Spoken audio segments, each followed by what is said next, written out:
नमस्कार दोस्तों PCS academy में मैं आप सभी लोगों का स्वागत करता हूं। और दोस्तों आज के डेट में हम लोग बीओ मेंस की आंसर राइटिंग चल रही थी, उसी सीरीज़ में आज हम लोग दूसरे पार्ट में 3 प्रश्नों को देखेंगे। पार्ट सेकंड है दोस्तों, और पार्ट सेकंड में हम लोग 3 प्रश्नों को, चौथा, पाँचवा और छठवां प्रश्न को देखेंगे। ठीक है, तो इन 3 प्रश्नों को आप लोग डेली लिखते रहिए। अगर ज़्यादा ये एक जगह इकट्ठा होते रहेंगे तो फिर आप नहीं लिख पाएंगे।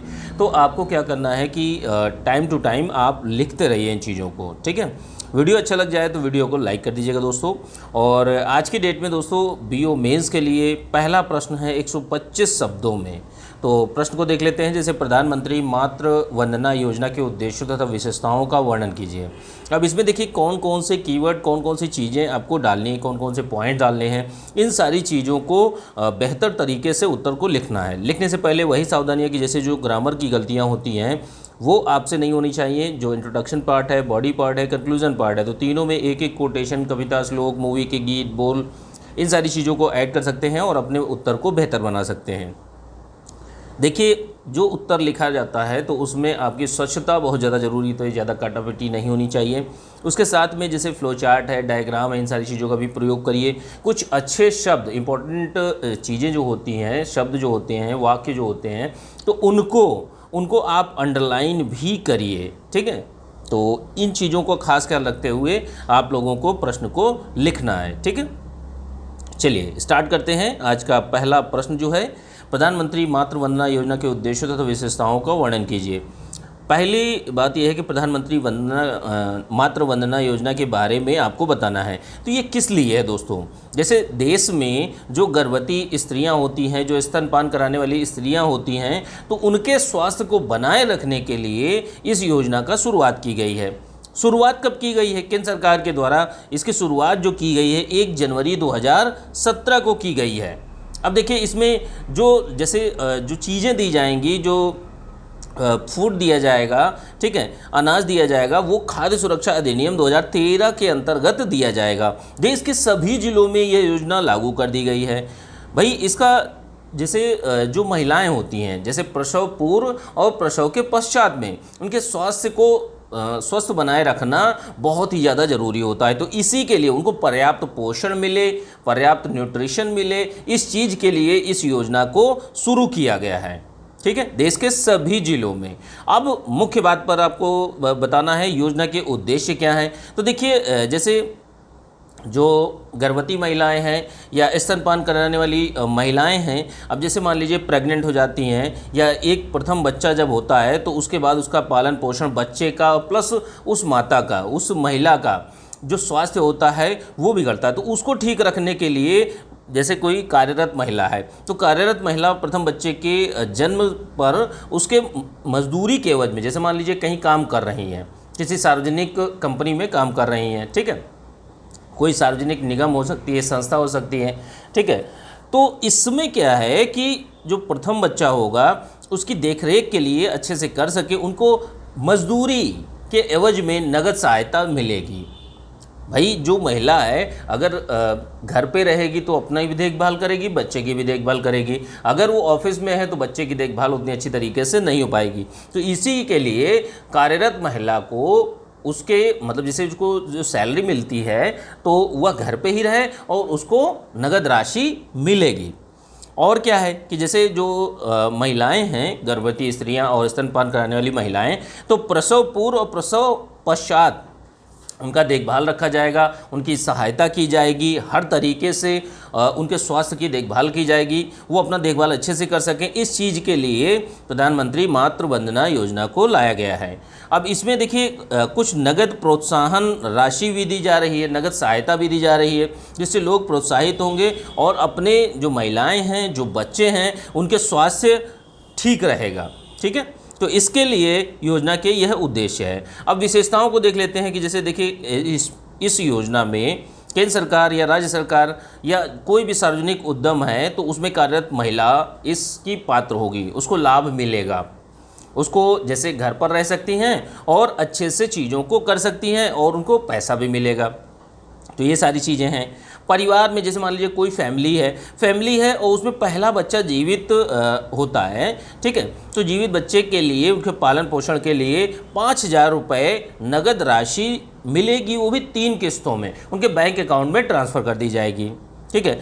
जैसे इस योजना का वित्त पोषण जो है वो है आपका 60-40 का है। जैसे मान लीजिए जहाँ भी विधानसभा है, राज्य हैं, तो केंद्र सरकार 60% देगी और 40% जो है वो आपका राज्य सरकार देगी। हिमालयी राज्यों में, जैसे हिमालयी और पूर्वोत्तर राज्यों में क्या है कि यह रेशियो जो है, केंद्र सरकार का भाग 90% रहेगा वित्त पोषण और 10% जो रहेगा वो राज्य का रहेगा। और इसके अलावा मान लीजिए तीसरी कंडीशन ये है कि जैसे बिना विधानसभा वाले कोई केंद्र शासित प्रदेश है तो उसके लिए पूरी तरीके से केंद्रीय वित्त पोषण होगा। तो इन सारी चीज़ों को अच्छी तरीके से लिखिए आप लोग, और कुछ और भी पॉइंट्स अगर आपके दिमाग में आते हैं तो उनको भी ऐड करिए और अपने उत्तर को बेहतर बनाइए, ठीक है। तो इस प्रश्न को, यह पहला प्रश्न था 125 क्वेश्चन का, 125 शब्दों में, ठीक है। अब अगले प्रश्न पर चलते हैं हम लोग, जो कि 50 शब्दों में आप लोगों को लिखना है। 50 शब्दों में इस चीज़ को आप लोगों को अच्छे से बताइए कि जैसे प्रश्न क्या है। प्रश्न जैसे देखिए ये 50 शब्द और 25 शब्द, इन प्रश्नों में आपको ज़्यादा विश्लेषण या ऐसी कोई चीज़ नहीं कर सकते। जो चीज़ पूछी जा रही है स्ट्रेट थ्रू आपको वही चीज़ लिखनी होगी, तो उन्हीं चीज़ों को आप लोग बेहतर तरीके से लिखिएगा। जैसे अंग्रेज़ों की सुरक्षा घेरे की नीति क्या थी, अंग्रेज़ों की सुरक्षा घेरे की नीति क्या थी, 50 शब्दों में लिखना है। तो आपको बताना है कि जिस समय अंग्रेज़ों का साम्राज्य बढ़ रहा था, धीरे धीरे राज्यों पर कब्जा करते जा रहे थे, उन पर आधिपत्य जमाते जा रहे थे, तो इन्होंने क्या किया कि जो अंग्रेज़ थे, अंग्रेज़ों ने ये सोचा कि भाई अब हमारा साम्राज्य बढ़ रहा है, अब इसकी रक्षा कैसे की जाए। तो इन्होंने क्या किया कि जैसे मान लीजिए ये कोई स्टेट है, ठीक है, अब इस स्टेट के पड़ोसी राज्य ये हैं, ठीक है, ध्यान रखिएगा, पड़ोसी राज्य ये हैं। अब इसने, अंग्रेज़ों ने क्या किया कि इसकी रक्षा के लिए इन्होंने क्या किया कि पड़ोसी राज्यों की सीमाओं को रक्षा करने लगे। अब अगर यहाँ ये पूरी की पूरी सीमा ही रक्षा अगर अंग्रेज लोग करने लगेंगे तो उनका स्टेट तो बच जाएगा। यही चीज़ क्या कहलाती है, सुरक्षा घेरे की नीति। ध्यान रखिएगा, सुरक्षा घेरे की नीति। अब जो हेस्टिंग्स था, यह हेस्टिंग्स की नीति कही जाती है। इसने पड़ोसी राज्य की सीमाओं को रक्षा करो और जिससे अपना राज्य सुरक्षित रहे। इन्होंने क्या किया कि अंग्रेजों ने बढ़ते साम्राज्य की रक्षा के लिए राज्य के चारों ओर मध्य राज्य स्थापित कर दिया।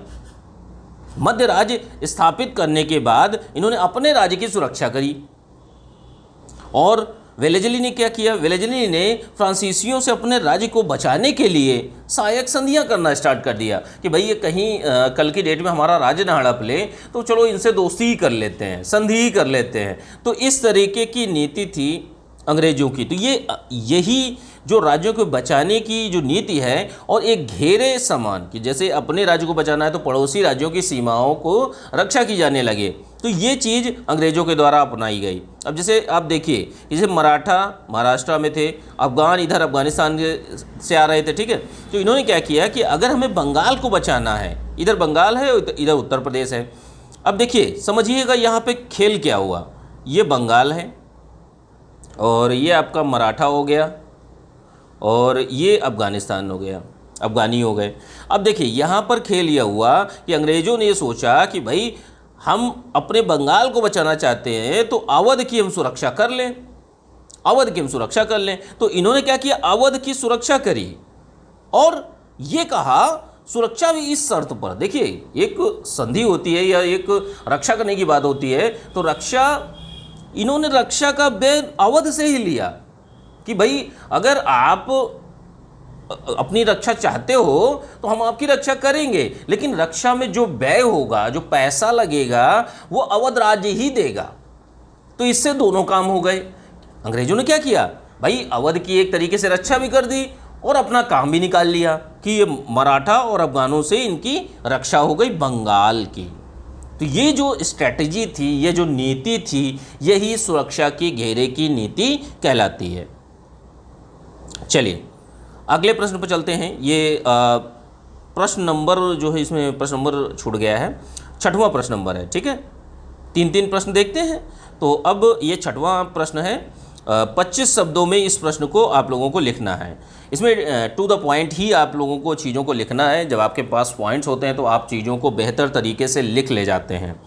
तो प्रश्न क्या है, प्रश्न को देखते हैं। हाल ही में डिटेंशन सेंटर की चर्चा में रहा है। तो डिटेंशन सेंटर जो है इस पर टिप्पणी करनी है 25 शब्दों में। ध्यान रखिएगा 25 शब्दों में आपको लिखना है। अब मुश्किल से 3 या 4 लाइन में आपको लिखना है। 3-4 लाइन में अगर आपके पास 4 पॉइंट हैं तो आराम से इजीली लिख सकते हैं। ठीक है, अब देखिए डिटेंशन सेंटर जो है, ठीक है, तो डिटेंशन सेंटर की बात कब निकल कर आई कि जैसे नागरिकता संशोधन अधिनियम जो आया था 2019 में, इसके आने के बाद डिटेंशन सेंटर की बात बहुत ज़्यादा, इस पर बहस तेज होने लगी। अब ये होते क्या है, इनको आप समझिए कि जो लोग, जैसे मान लीजिए यह इंडिया में अलग अलग जगहों पर डिटेंशन सेंटर बनाए जा रहे हैं। तो अब ऐसी स्थितियों में क्या है कि जैसे मान लीजिए कोई अवैध प्रवासी, कोई भी व्यक्ति जो अपनी नागरिकता की पहचान पत्र, जैसे मान लीजिए कोई ए नाम का व्यक्ति है, ये अपनी नागरिकता का पहचान पत्र प्रमाणित नहीं कर पा रहा है या उसका मामला लंबित है, तो उस समय इसको कहाँ रखा जाएगा, इसी डिटेंशन सेंटर में रखा जाएगा, इसी डीसी में रखा जाएगा। अब डीसी है क्या, ये एक जगह है, ठहराव सेंटर है एक तरीके से। ठीक है, तो ये मतलब जैसे जो कोई भी विदेशी व्यक्ति है उसको रखा जाता है जिसकी नागरिकता संबंधी पहचान मामले जो हैं उस पर लंबित होते हैं, वो अपनी पहचान पत्र साबित नहीं कर पाता है, नागरिकता की पहचान पत्र साबित नहीं कर पाता है, या अवैध प्रवासियों को इन सेंटरों पर रखा जाता है, डीसी सेंटरों पर। अब मान लीजिए कोई भी व्यक्ति है, उस पर आरोप लगा, उसका मामला चल रहा है। अब ऐसी स्थितियों में क्या है, अगर नागरिक प्रपत्रों के सत्यापन कर लिया जाता है, तो जैसे मान लीजिए कोई बांग्लादेश का है तो वो पुनः बांग्लादेश में भेज दिया जाता है। तो डिटेंशन सेंटर क्या है, डीसी क्या है, डीसी बस केवल एक जो व्यक्ति होते हैं जो अपनी नागरिकता संबंधी पहचान के मामले जिनके लंबित होते हैं उनको ठहराया जाता है। वो 1 साल भी हो सकता है, 6 महीने भी हो सकता है, 6 दिन भी हो सकता है और 6 साल भी हो सकता है।